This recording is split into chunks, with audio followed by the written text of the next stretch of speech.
Bom dia, pessoal. Graças a Deus. Então vamos entrar na presença de Deus. Aliás, nós estamos na presença dele, mas elevando o pensamento até a ele, em nome do Senhor Jesus. Em nome do Senhor Jesus, meu Pai. Nós te louvamos e agradecemos pelo privilégio que o Senhor nos tem dado de te servir. É uma glória para nós. Se nós não alcançássemos nada nesse mundo, se nós não tivéssemos nada, se estivéssemos no deserto, mas com o teu Espírito, nós já teríamos tudo o que nós necessitávamos ou necessitamos para te dar graças, para te louvar, para te exaltar, para te magnificar, para te agradecer, para reconhecer a grandeza da tua presença em nós. O teu Espírito, o nosso guia, o guia das nossas almas. Ó, meu Pai, muito obrigado pelo privilégio que o Senhor nos tem dado de ter o teu Espírito, porque não são muitos que têm o teu Espírito, são poucos, pouquíssimos, meu Pai, por esse mundo afora. Mas, mesmo com poucos, o Senhor é capaz de fazer muito, porque o Senhor é Deus e é o Todo-Poderoso. Então, usa-nos, Senhor, para fazer aquilo que lhe agrada, segundo a tua vontade, em o nome e para a glória do nosso Senhor Jesus Cristo. Amém. Bom, pode sentar, vamos falar o tema.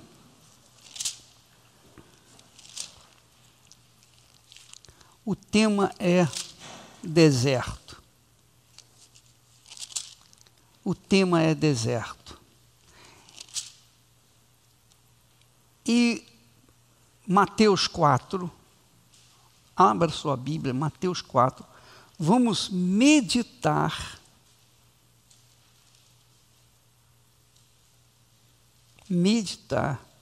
sobre esse texto que fala sobre a tentação de Jesus.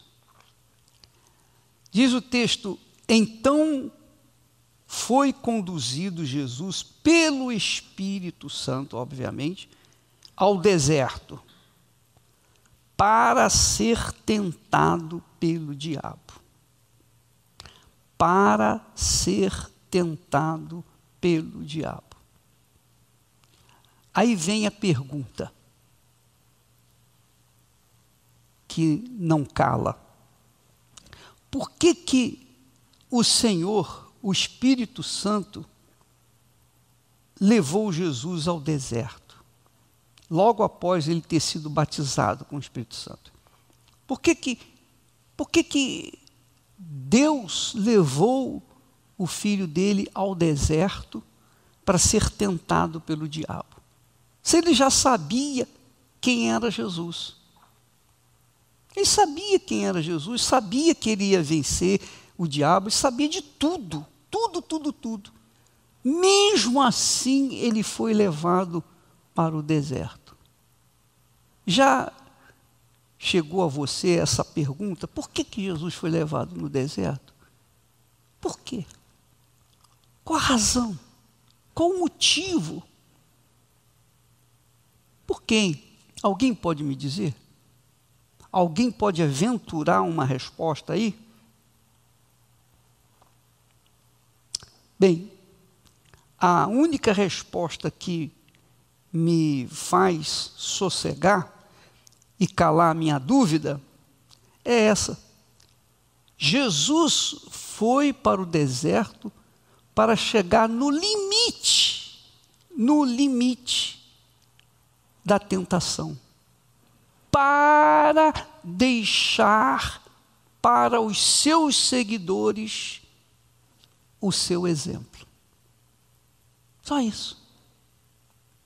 Então, quem é batizado com o Espírito Santo, quem é levado para o deserto, está andando nas pisadas do Senhor Jesus. Obrigatoriamente tem que andar nessas pisadas.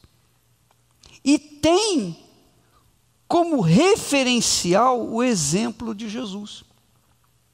Então Jesus, ele foi tentado para deixar como exemplo de como o diabo trabalha para derrubar aqueles que são de Deus.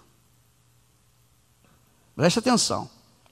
Essa é uma das grandes revelações desse texto. Então Jesus foi para o deserto para deixar, digamos, a receita de como nós devemos proceder, comportar diante dos desafios, das tentações que nós passamos. Porque quem é de Deus, e somente quem é de Deus, quem é batizado com o Espírito Santo, é tentado. É tentado.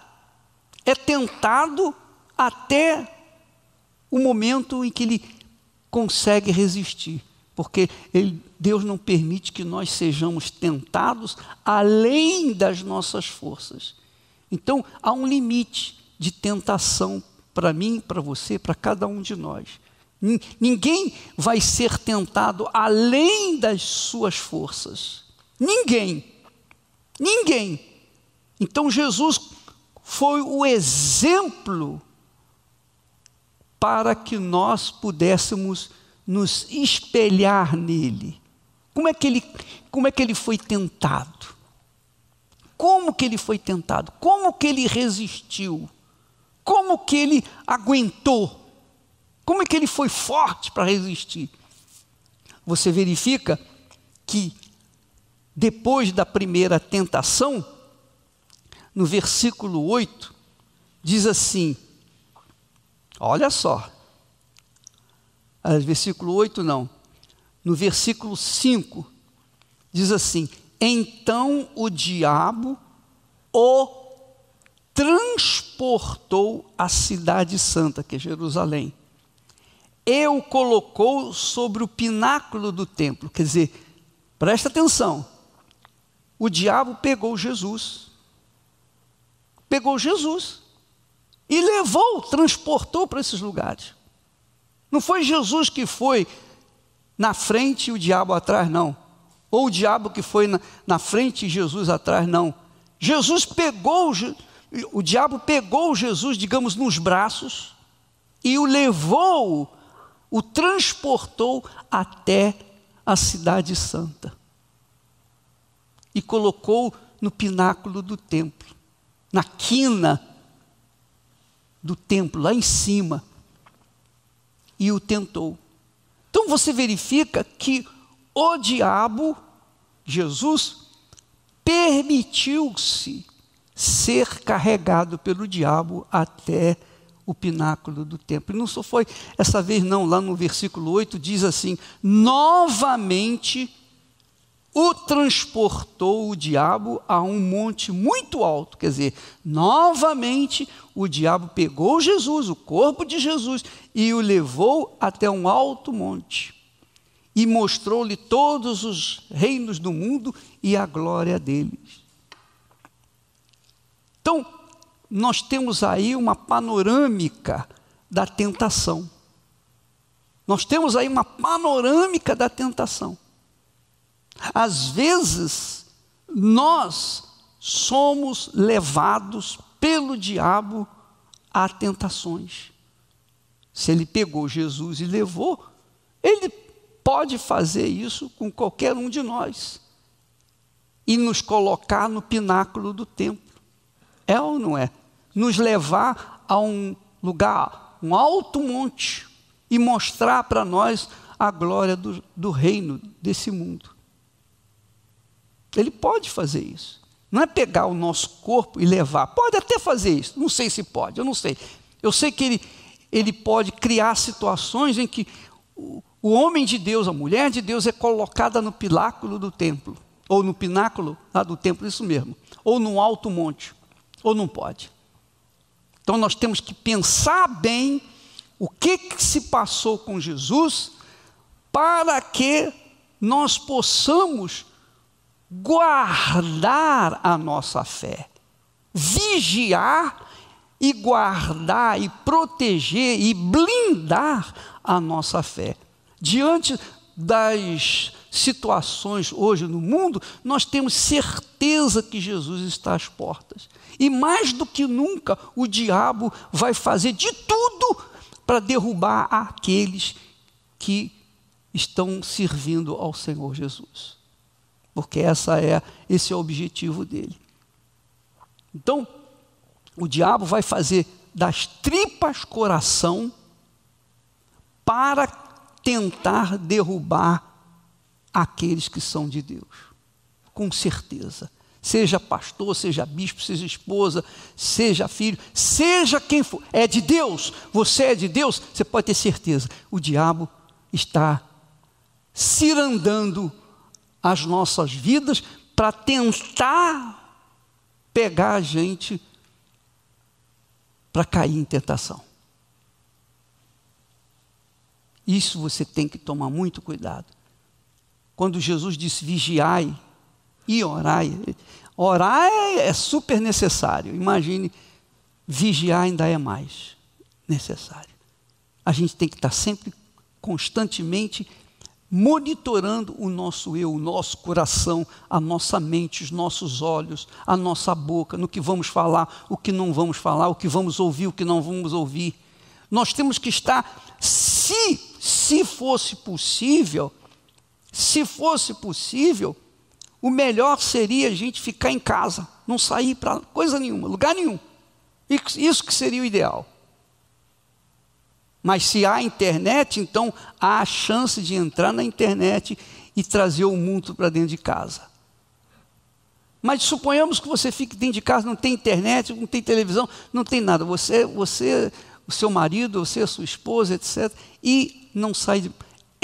Isso seria o ideal para que nós pudéssemos nos guardar, nos proteger de cair em tentação.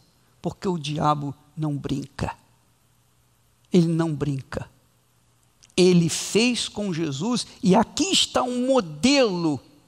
3 vezes o diabo tentou Jesus. 3 vezes consecutivas.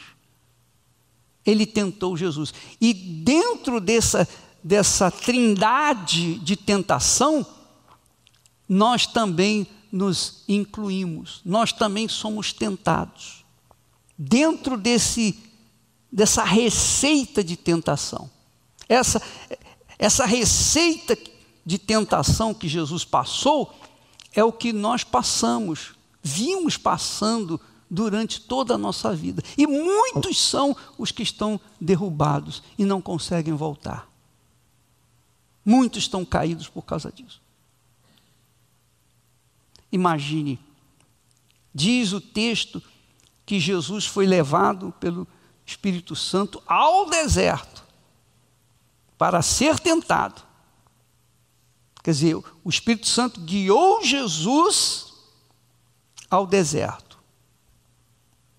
Chegou no deserto, o Satanás apareceu, e depois que ele apareceu, tentou a primeira vez, tentou a segunda como?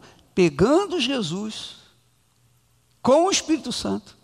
Imagine, pegando Jesus, o corpo de Jesus, transportando o corpo de Jesus até a cidade santa. E Jesus com o Espírito Santo. Depois o transportou para um monte, um alto monte. Jesus estava com o Espírito Santo, tinha o Espírito Santo.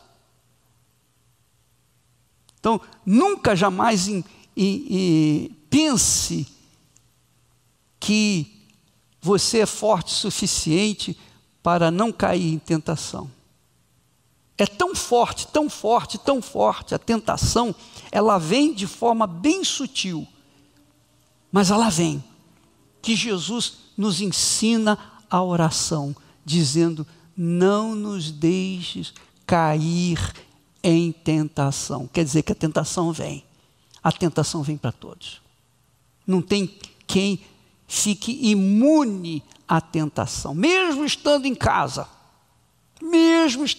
sozinho, a tentação vem, porque o diabo sopra os pensamentos dele, o diabo sopra as ideias dele, ele sopra aquilo que ele quer que você faça. Qual é o objetivo de Satanás na tentação? É outra pergunta. Sim, ele quer que nós caiamos em tentação. Mas como é que o ser cheio do Espírito Santo pode ser derrubado? Aí, outra questão extremamente importante para você digamos, cochilar na fé. Como é que o diabo faz sugerir o que ele traz de ideia e o que essa ideia ou essas ideias vão fazê-lo fracassar ou ser debilitado ou mesmo cair em tentação? Vamos ver. E tendo jejuado 40 dias e 40 noites, olha só, Jesus sabendo, obviamente o Espírito Santo sabia e o Espírito Santo o guiava, sabendo o que iria passar, o que viria ser tentado, ele já imediatamente jejuou, como se precavendo do mal. Jejuou. E o que significa o jejum? Como é que você vê o jejum? O que é jejum? Jejum é abstinência de comida. Aqui Jesus se absteve de comer. A água ele deve ter bebido, mas ele se absteve de comer, literalmente comer. 40 dias e 40 noites. Então, ele jejuou para deixar a sua carne escondida, para eliminar a sua carne, digamos, da sua vida, os desejos da carne. Ele jejuou para ficar estritamente em espírito, para não se deixar levar pela carne. E eu falo carne aqui é o lado emocional, não é carne fisicamente, a carne é lado emocional. Tudo que diz respeito aos sentimentos do coração é carne. É carne. Então carne não é picanha, não. Carne não é o desejo da sua carne. Carne é o desejo do seu coração. Isso é carne. É o seu próprio desejo, a sua própria vontade, o seu querer, sua aspiração, seu sonho pessoal. Não, eu sou de Deus, mas eu tenho meus sonhos pessoais. Não, isso é carne. Então Jesus, para eliminar esse lado emocional ou esse lado carnal, ele deixou de comer. Deixando de comer, ele ficou o quê? Como é que ele ficou? Ele ficou fragilizado, ele ficou fraco, debilitado no corpo. E aquela debilidade o fez ainda mais humilde, que é o que acontece conosco. Quando você está bem, quando você tem saúde, quando você está forte, quando você está em atividade, maravilha.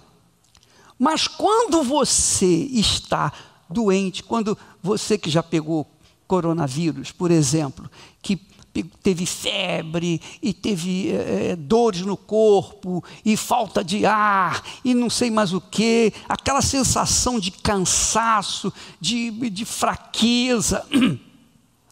Eu lembro quando eu não tinha dores no corpo, mas eu tinha muita tosse, eu tossia muito, e também muita fraqueza. Eu não queria, eu quase que não ficava em pé, eu tinha que ficar sentado ou deitado, melhor deitado, porque eu não aguentava nem a minha cabeça. Então, quando a gente está num estado assim deplorável fisicamente, o que acontece quando a gente é de Deus? A gente se sente fraco, debilitado espiritualmente, a gente se sente abatido. Poxa, meu Deus, eu poderia estar ganhando almas, eu poderia estar fazendo isso, eu poderia estar fazendo reunião, eu deixei de fazer isso, eu deixei de fazer aquilo, estou aqui. Então a gente fica o quê? A gente fica o quê? Fragilizado, mas sobretudo humilhado. O nosso estado de espírito é humilhação. E é aí que Paulo fala: quando eu estou fraco, aí é que eu estou forte. Porque o meu poder se aperfeiçoa na fraqueza. Por exemplo, se você está bem espiritualmente, está com saúde, está em atividade, você não pensa em fraqueza, você pensa em vitória, vou conquistar, vou fazer isso, vou arrebentar. Você está forte, quer dizer, você está bem, mas ao mesmo tempo espiritualmente você está muito confiante, tem uma autoconfiança, sua autoestima está lá em cima, então você está, digamos assim, orgulhoso de estar bem. Mas quando você está mal, fisicamente, então você se humilha, você se torna como uma criança dependente, você fica fraco. E as pessoas vêm tratar de você, cuidar de você, etc, etc. E você se vê fraco, quer dizer, você se vê humilhado. Jesus se humilhou quando teve fome. Ele sentiu fraqueza. Por isso diz o texto aqui: tendo jejuado 40 dias e 40 noites, depois teve fome. Quer dizer, naquela fragilidade, digamos assim, no limite da sua fragilidade, foi que o diabo se apareceu. O diabo não apareceu no primeiro dia, nem no segundo, nem no terceiro, nem no quarto dia. O diabo ficou esperando Jesus chegar no limite da sua fome para então aparecer. Que é o que acontece conosco. Acontece conosco. O diabo fica só esperando a gente chegar no limite. Quando chega no limite, no nosso limite, então ele aparece com sugestões, com facilidade. Por exemplo, pensa comigo. Vem uma pessoa qualquer, pessoa da família, um parente, um amigo e tal, e chega assim: vem cá, como é que você está? Eu estou muito bem. O que você está fazendo? Não, eu sou pastor, eu trabalho na Igreja Universal. Quanto tempo? Eu trabalho 20 anos, 15 anos, 30 anos, sei lá. Rapaz, e o que você tem? Como assim? O que você tem na vida? Não tenho nada. Eu tenho minha esposa e acabou, mais nada. Mas, por exemplo, você não tem casa, você não tem algum bem. Aí você, não, eu estou servindo a Deus e tal, não estou preocupado com isso. Mas digamos que se por acaso aconteça alguma coisa com você, você sai da igreja. Por exemplo, você cometeu uma falha, uma fraqueza e foi mandado embora da igreja. O que você vai fazer da sua vida? Agora que você já está até com uma certa idade. Você fica sem resposta. Não, eu creio que Deus... Não, mas se você cair, se você sair da igreja, por algum motivo, aí você fica sem resposta. Você vai para casa, mas aquela semente caiu aqui, no coração. E se acontecer isso? E se acontecer aquilo? É isso que o diabo faz. O objetivo para o diabo realizar a vontade dele na nossa vida é esse. Primeiro ele lança a semente de dúvida. Só isso, mais nada. O diabo trabalha com dúvida. Veja lá como aconteceu no jardim do Éden com a Eva. Ele só lançou a dúvida. Ele não pegou a fruta e deu na mão da Eva. Ele não tocou em nada. Ele só falou. Ele só falou, mais nada. Lançou uma dúvida letal. Deus não quer que você saiba o bem e o mal. Ele não quer que você seja como ele, saiba o bem e o mal. Isso suscitou o desejo, a cobiça de Eva querer provar da fruta. Só porque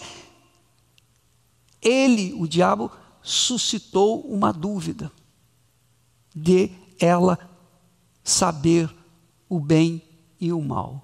E é óbvio que ela ficou pensando, mas se eu provar essa fruta, o que é a fruta? Porque Deus falou com Adão, olha, não coma daquela árvore. Deus não falou com a Eva, falou com Adão. Adão, obviamente, tinha falado com ela. Adão falou com ela, mas foi Adão que falou, que comunicou para Eva que não poderia comer a fruta. Mas Adão ouviu a voz de Deus. Eva ouviu a voz de Adão. Olha, não coma daquela ali, porque aquela não podemos tocar.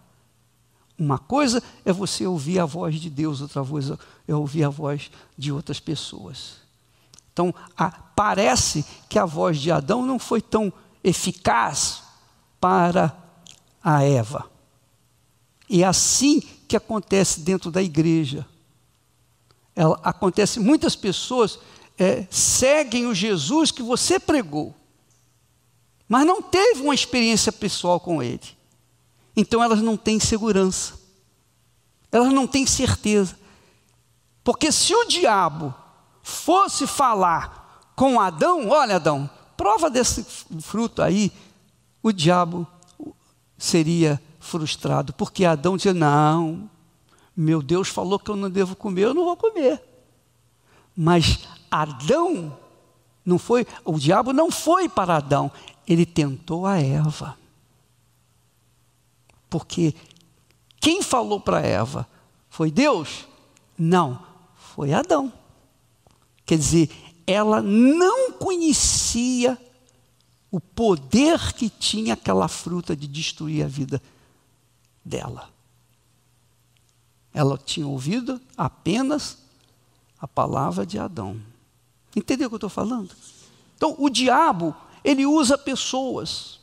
Se o pastor não tem o Espírito Santo, se a esposa do pastor não tem o Espírito Santo, não é selada com o Espírito Santo, não ouviu a voz de Deus, não teve uma experiência pessoal com Deus, como teve Adão, se a pessoa for como a Eva, que ouviu a voz do pastor, mas não conheceu pessoalmente o Deus que falou com Adão, então essa pessoa não tem segurança.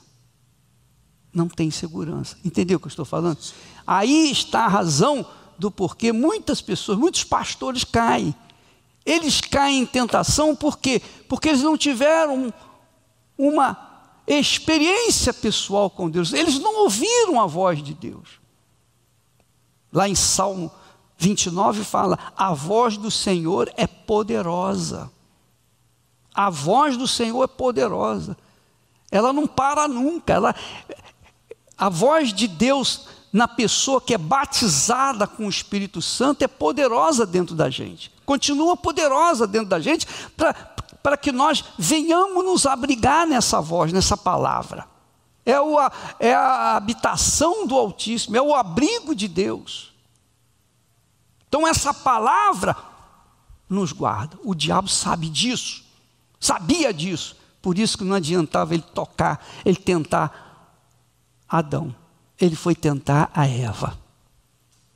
Veja como é necessário vocês trabalharem, todos nós trabalharmos, para que as pessoas tenham a sua própria experiência com Deus. E isso é só possível com o Espírito Santo. Só o Espírito Santo pode revelar Jesus para as pessoas. Só o Espírito Santo pode falar e convencer as pessoas de que Jesus é o Senhor e Salvador. Porque aí elas são firmadas, alicerçadas na rocha. E quando vier a tentação, como essa que eu falei do pastor, que alguém falou para ele: mas se você perder tudo? Se o pastor ouviu a voz de Deus, se o pastor teve o Espírito Santo, ele vai dizer: não, o meu Deus é o meu Senhor, Ele é o meu pastor, eu estou servindo a Ele, eu não vou cair em tentação, eu vou permanecer firme. Ele vai ter força para resistir àquela tentação. Eu tenho que arranjar um plano que venha guardar a minha vida, um plano que, se por acaso eu sair da igreja, eu tenho alguma coisa em que me apoiar. E aí o pastor passa a querer investir alguma coisa para o futuro. Aí isso se chama iniquidade. Eu querer investir para a minha segurança, porque se eu quiser investir em alguma coisa para a minha segurança pessoal, então eu já não estou confiando no meu Senhor, eu estou confiando naquela propriedade, naquela construção, aquele dinheiro, aquela condição econômica que vai me preservar. Entende o que eu estou falando? Esse é o grande pecado, que é o que o diabo quer. Às vezes, o que nós vemos mais hoje? A tentação. Quando se fala em tentação, logo vem à cabeça o quê? Mulher, homem, não é? É ou não é? Tentação de fazer isso, de fazer aquilo. Tentação de querer realizar o seu sonho pessoal. O meu sonho um dia é ser isso, ou fazer aquilo outro. É ou não é? Quando a gente acalenta um sonho pessoal que não esteja de acordo com o sonho de Deus, então isso já é iniquidade. Está claro isso para vocês? Está ou não está? Você vê que o diabo, quando foi tentar o próprio Deus, o Filho do Altíssimo, ele sugeriu uma facilidade. Olha, Jesus, espera aí, você está com fome, rapaz. Você tem poder, não tem? Você não tem poder? Tem. Você não é o Filho de Deus? Então, por que você não transforma essas pedras aí em pães e acaba com essa fome? Porque Jesus era homem. Ele estava com fome mesmo. Não é isso em sentido figurado, não. Ele estava realmente com fome, está aqui escrito. Teve fome. Mostra a humanidade dele. Quando fala que Jesus teve fome, é a humanidade dele. Ele teve fome, estava com fome. Jesus tinha toda a humanidade que nós temos. Toda a humanidade. Tudo o que nós fazemos, o nosso ser humano que faz, Jesus fazia também. Amém, pessoal? É claro que na Bíblia não está escrito, mas Jesus ia no banheiro fazer suas necessidades fisiológicas. Você já pensou nisso? Jesus fazia, porque ele era humano. Era Deus homem. Ele não usou da sua autoridade, ele não usou da sua divindade para usurpar, como diz Paulo lá, que ele não usurpou a divindade. Ele foi sempre servo, mesmo sendo Deus, mesmo tendo a natureza divina. Então, ele teve fome, como nós temos fome. E no calor da fome, a gente come até pão com sabão. É ou não é? No calor da fome, você come qualquer coisa, até erva. É ou não é? Por quê? Porque a fome, quando a barriga dói, meu caro, não há quem aguente. Jesus chegou nesse limite. Quer dizer, ele chegou no limite da fraqueza e o diabo não pegou ou fez pão e trouxe o pão para ele. Não. O diabo sugestão. Apenas uma ideia. Faça isso. Entendeu o que eu estou falando? Quantas pessoas chegam para a gente e falam assim, você não é filho de Deus? Deus não é com você? Então, por que você está doente? Por que você está doente? Manda essa doença embora. E o que você vai responder? O que você vai responder? Não é isso? Bispo, a minha mãe está com câncer, mas ela é de Deus, é batizada com o Espírito Santo. Por quê? Por quê? Por quê?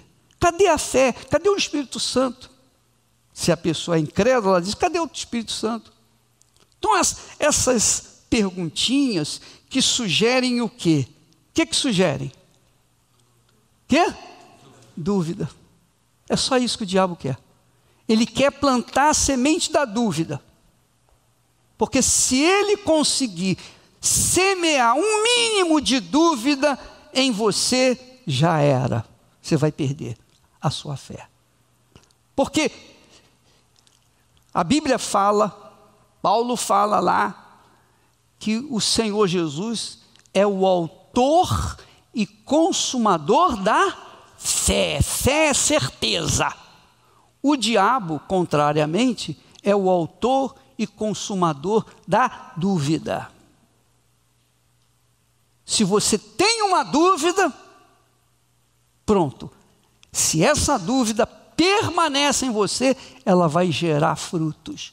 E frutos que vão levá-lo a perder o que você tem. Porque se pela fé eu sou salvo, pela dúvida, eu perco. Eu perco. O diabo trabalha com a dúvida. A dúvida é uma arma satânica, diabólica. O diabo usa a dúvida para fazer o mundo inteiro se ajoelhar perante o coronavírus.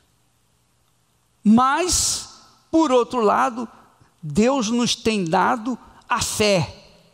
A fé sobrenatural, a fé inteligente, a fé racional, a fé que pensa, que para pensar, que foi o que Jesus fez. Quando ele disse, se és filho de Deus, manda que estas pedras se transformem em pães, se tornem em pães. Jesus, porém, respondendo, disse, olha só, para confrontar a dúvida de Satanás, Jesus usou o poder da fé na palavra de Deus, no que está escrito. Ele disse, está escrito, nem só de pão o homem viverá, mas de toda a palavra que sai da boca de Deus. Quer dizer, Jesus usou a palavra de Deus para confrontar a palavra de dúvida do diabo. Só isso. Eu estou com fome, eu posso transformar essas pedras em pães, mas eu não vou fazer isso para satisfazer os seus caprichos, Satanás. É isso que você quer. Você quer que eu venha usar da minha autoridade e fazer esse milagre. Eu multiplico 5 pães e 2 peixinhos, eu alimento 100 pessoas, 1000 pessoas, 2000 pessoas, 5000 pessoas, eu ando sobre as águas, eu faço isso, eu faço aquilo. Eu não poderia fazer transformar a pedra em pães? Claro que eu poderia, mas eu não vou fazer, porque se eu fizer, eu estou atendendo a sua sugestão. Compreenderam? Então, quando qualquer um de nós for açoitado pela dúvida, por menor que ela seja, nós temos que resisti-la. Quando a Bíblia fala, resistir ao diabo e ele fugirá de vós, é isso. Você não vai ver o diabo. Ele não vai aparecer para você, porque se ele aparecer, ele é uma coisa tão feia, tão vergonhosa, tão assustadora, tão monstruosa, que você vai fugir dele. Então ele trabalha com a dúvida, porque se ele conseguir colocar uma mínima dúvida dentro de você, já era, meu caro. Se você não resistir, vale a pena aqui recordar o caso de um rapaz que o Márcio falou para mim, um rapaz que você falou, você e mais um outro pastor, não é isso? Hein? Outros 2 pastores. 2 pastores estavam no carro e mais o Márcio, 3. Então nós temos uma testemunha aqui. Esse rapaz, que era auxiliar, não é isso? Ele estava sentado no banco do carona. E então ele tinha sido curado de AIDS, de SIDA. Ele estava condenado à morte. Então ele começou a vir na igreja e ficou curado. E estava se alimentando bem, estava ficando forte, é isso? Ele estava indo bem. Quanto tempo, mais ou menos? Não lembro, mas ele estava bem, ele tinha casado. Então, tinha se casado. Ele estava com AIDS, mas ficou curado, se casou, estava tudo bem, formou família, tudo, estava indo de vento em popa. E ele estava no banco do carona. Eles pararam num posto de gasolina para encher o tanque. E chegou um mendigo. Surgiu um mendigo e foi pedir uma ajuda, uma esmola. E quando foi pedir a esmola e viu aquele rapaz que estava curado, ele disse, você, não é isso? É que ele queria um coquetel para tomar, que ele era idético. E o cara foi, o mendigo era idético e queria um coquetel. Queria dinheiro para comprar o coquetel. Eu estou repetindo aqui porque para vocês. Aí o pastor disse para ele, vai na igreja, você vai ser curado. Aí ele olhou e falou, quer dizer uma coisa, você não tem AIDS, mas você tem. Quer dizer, para o pastor que estava conduzindo o carro, ele disse, olha, você não tem AIDS, mas aquele ali tem AIDS, não é isso? Apontou o dedo para o carona, que tinha sido curado de AIDS, que já estava casado, estava tudo limpinho. Você ainda tem AIDS. Apontou o dedo para ele. Um mendigo que não o conhecia, do nada. O que aconteceu? Aquele rapaz bebeu daquela dúvida, guardou a dúvida, 3 meses depois estava sendo enterrado. Morreu de AIDS. Morreu. Por causa de uma palavrinha. É assim que o diabo trabalha. Ele não precisa tocar, ele não precisa matar, ele não precisa fazer alguma coisa forte assim para derrubar o homem de Deus. Basta uma palavra de dúvida. Porque a dúvida traz o medo, insegurança, e vai por aí afora. Ele trabalhou com a dúvida, ele trabalhou com Jesus na dúvida, tentou a dúvida. Mas, como Jesus tinha conhecimento da palavra, vivia a palavra, ele é a palavra, ele disse, está escrito, Quando Jesus fala está escrito, ele está dizendo está determinado. Ninguém pode mudar isso. Ninguém pode mudar a palavra do meu Deus. Está escrito. Não está só falado, mas está escrito, registrado. Nem só de pão o homem viverá. Então, aquela palavra foi suficiente para eliminar definitivamente aquela dúvida que ele jogou para Jesus. É a mesma coisa. Quantas vezes aconteceu comigo? Eu estava mandando o demônio embora e o demônio virava-se para mim e falava: vou te matar. Eu vou te matar. O que eu fazia? Vai matar? Você vai matar agora, é o que eu quero ver. Mata agora, eu quero ver, na frente de todo mundo aí. Aí ele saía fora. Mas o mesmo não aconteceu com outros colegas nossos. Quando o diabo falou: vou te matar, o pastor ficou com medo e aconteceu exatamente conforme ele tinha falado. Entendeu o que eu estou falando? Porque assim, a palavra de Deus tem espírito, o espírito da fé, da certeza, da convicção. Quando ela cai dentro de nós, que nós bebemos, nós absorvemos essa palavra e colocamos lá em prática, então nós somos fortes, nós temos o espírito da palavra dentro de nós.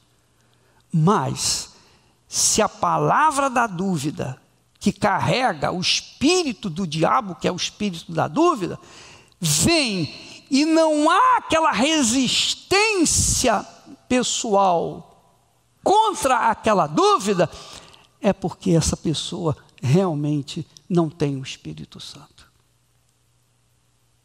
Compreendeu o que eu estou falando? Não tem o Espírito Santo.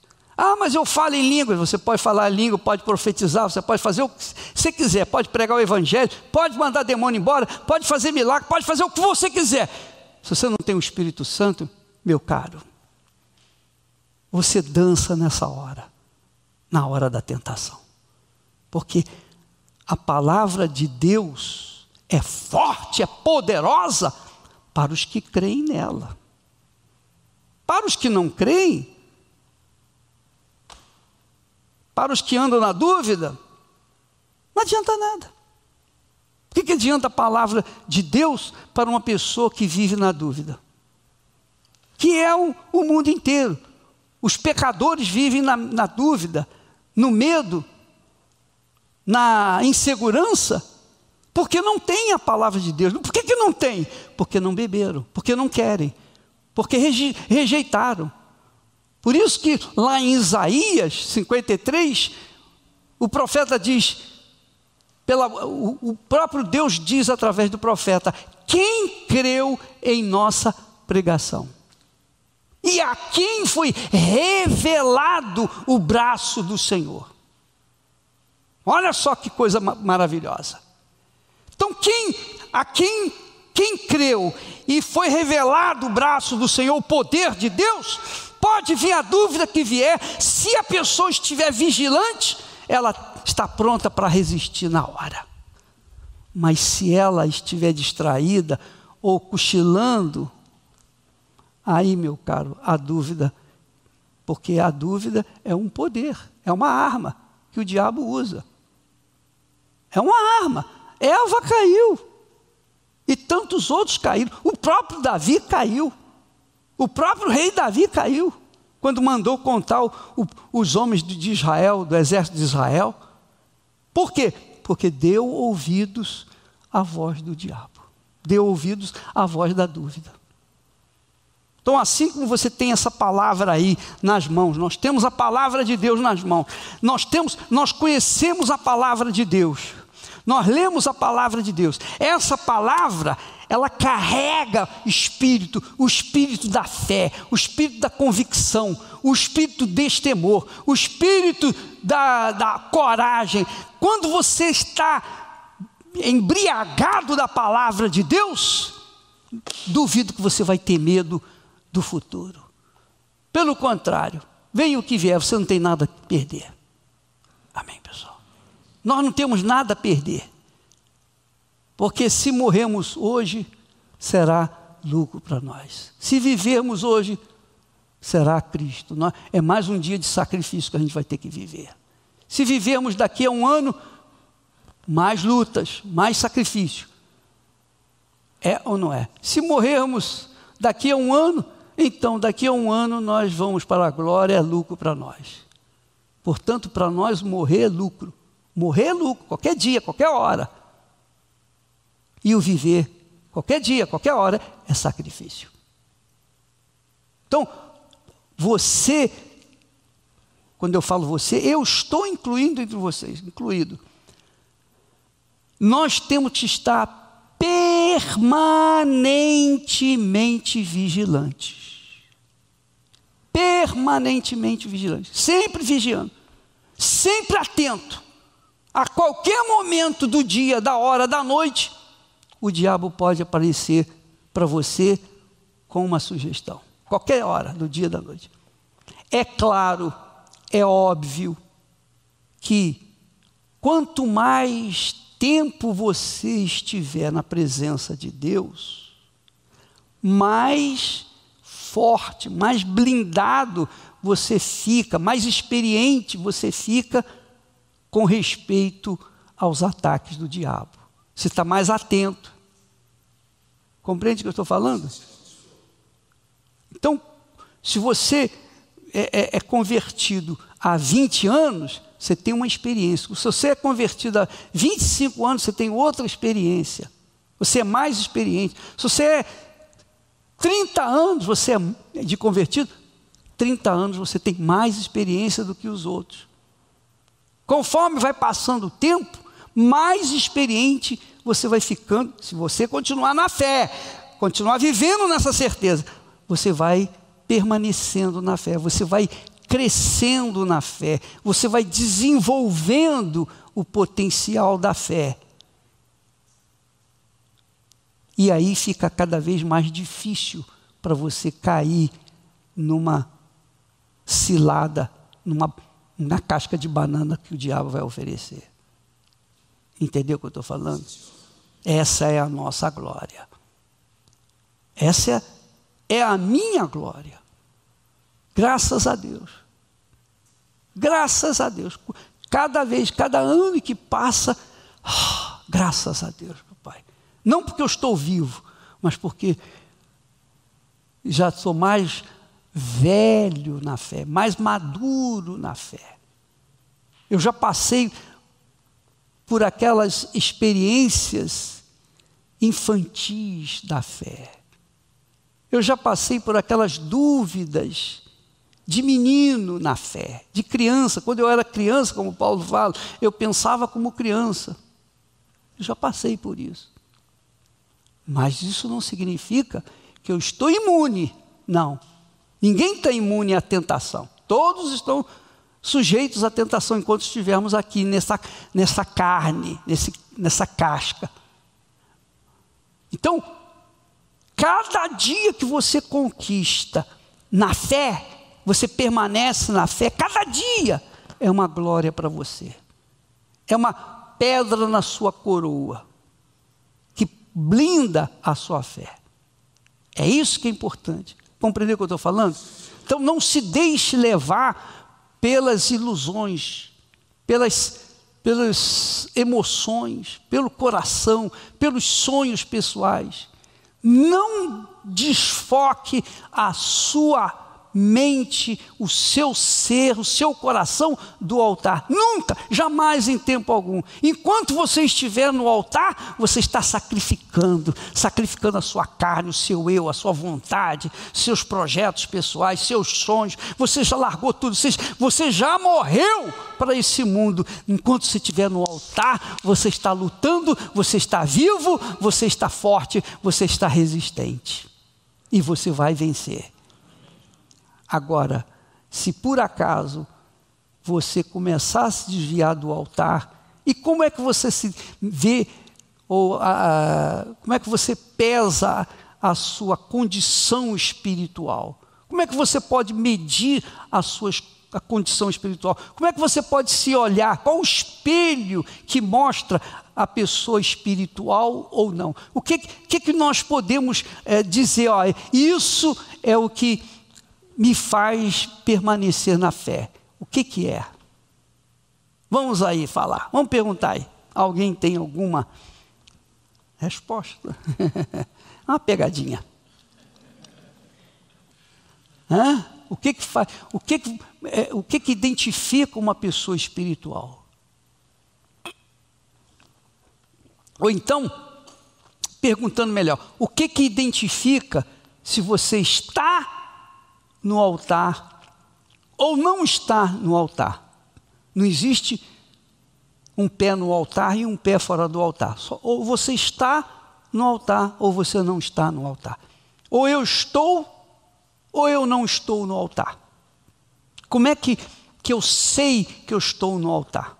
Como é que eu sei que eu não estou no altar? Uma palavrinha pequenininha.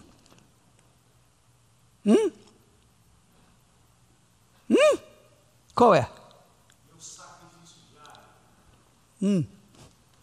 Não, meu caro. Sacrifício todos nós fazemos.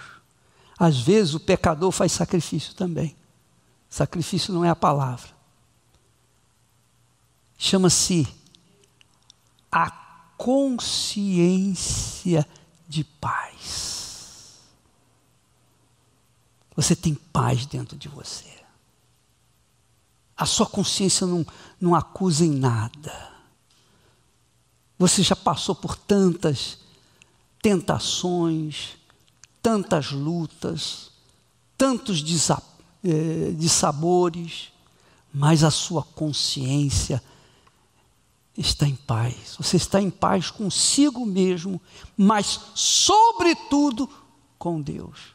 Isso identifica que você está no altar. Que a gente está no altar. Mas quando a gente desce do altar, logo vem acusações, pensamentos, dúvidas, medos, ansiedades e etc, etc, etc. Mas quem está no altar não tem isso. Quem está no altar está livre. Absolutamente livre. Porque a fé que é o termômetro da sua vida, pensar assim, graças a Deus, eu tenho paz com o meu Senhor, eu tenho paz comigo mesmo. Amém, pessoal? Não é bacana isso? Então, você que tem sido tentado, porque é isso que o diabo faz. E se acontecer isso? E se acontecer aquilo? E se acontecer, o que vai ser? A nossa vida não existe mais, nós morremos. O batismo nas águas é o sepultamento do nosso eu. Nós estamos lá sepultados. A minha carne está sepultada, a sua carne está sepultada. Você morreu para este mundo. A Santa Ceia, quando você come do pão e bebe do cálice, você está dizendo para Jesus o seguinte: ó Senhor, assim como o Senhor deu a sua carne e o seu sangue por mim, eu dou a minha carne, o meu sangue por ti. É isso aí, é um pacto. Santa Ceia é um pacto, de parte a parte. Deus para conosco, nós para com Ele. Amém, pessoal?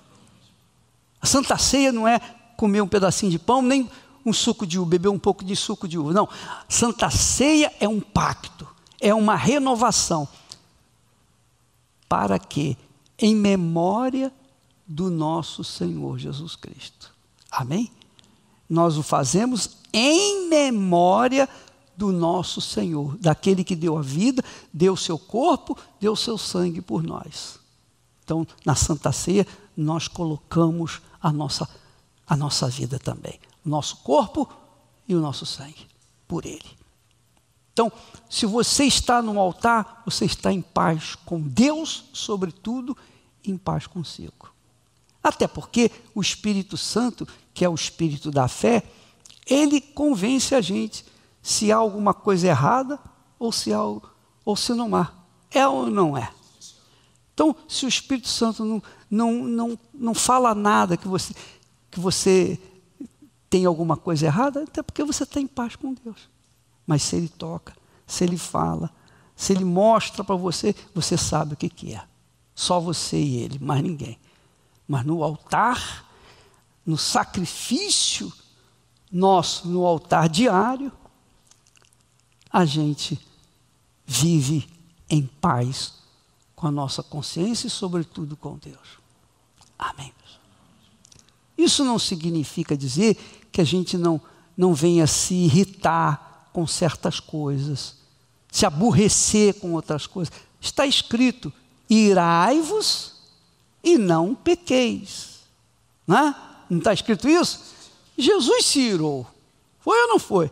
Quando ele pegou lá as mesas dos cambistas, ele se irou, ficou revoltado contra aquela injustiça. Então isso aí é normal, não é pecado, é uma coisa que você se revolta contra aquela situação de injustiça, porque você vive na justiça. Quem vive na justiça se revolta contra a injustiça, odeia a injustiça.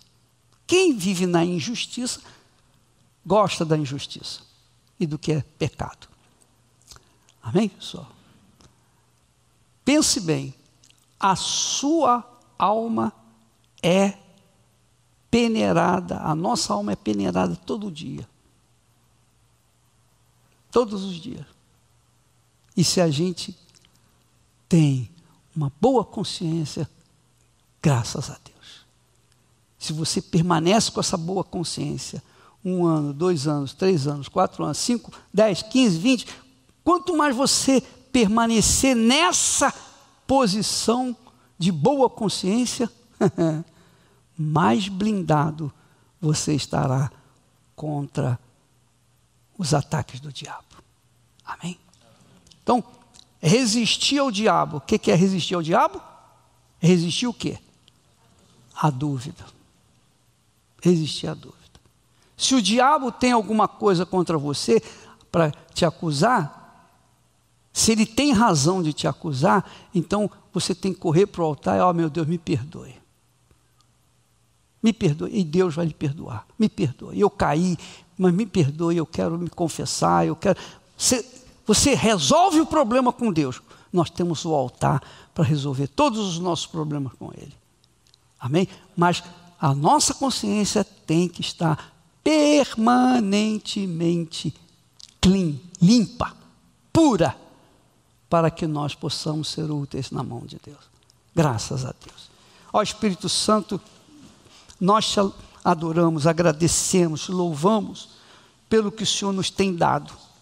O discernimento, a paz, a segurança, a fé, o espírito da tua palavra, o espírito da fé que nós temos recebido. Ó poderoso de Israel, receba nossas vidas, glorifica o nome do Senhor em nossas vidas e multiplica-nos, Senhor, para a tua glória, não para a nossa glória, não para o nosso ganho pessoal, não para os nossos sonhos e objetivos pessoais, mas para a honra, glória, louvor e exaltação do teu santíssimo nome, meu Pai, em o nome do Senhor Jesus Cristo. Amém e graças a Deus. Tenho dito, está escrito. Deus abençoe em nome de Jesus.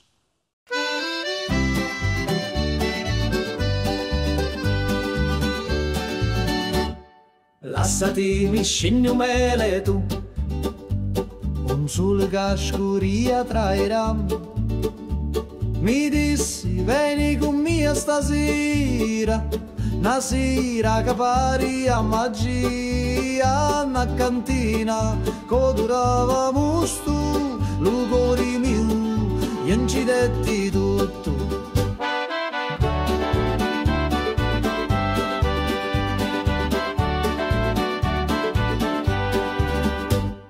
Gira chiagnina lenta e sorda, e giro frasso che canta ancora, che non è vino rosso come fuoco, ambivio frasso, scordavo loco, manichini, dove speranza,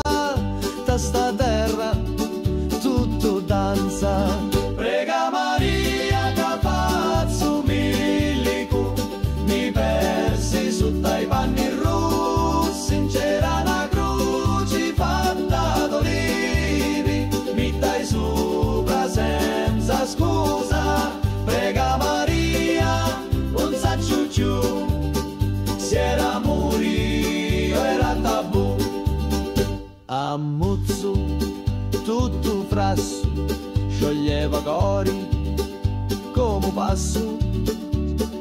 Tu c'era notte in vento con una luna appesa senza pentimento. Una voce mi chiamava tu funno, scendi ancora un perdi sto mondo.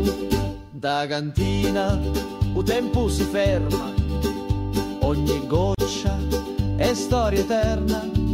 Cutti a me lato, cutti a me cori, sti stidi cacciato non mori. Scuro fora, ma luci dintra, a voci to, sempre mi senta. Prega Maria che faccio milico, mi persi su dai panni rossi, c'era una croce fatta d'olivi, mi dai sopra senza scusa. Prega Maria, un saccio giù, se era morio era tabù. Lassati mi scigno meletu, ogni volta, ogni giornata, a ti torno in ta cantina, con vino speranza e una picca rovina.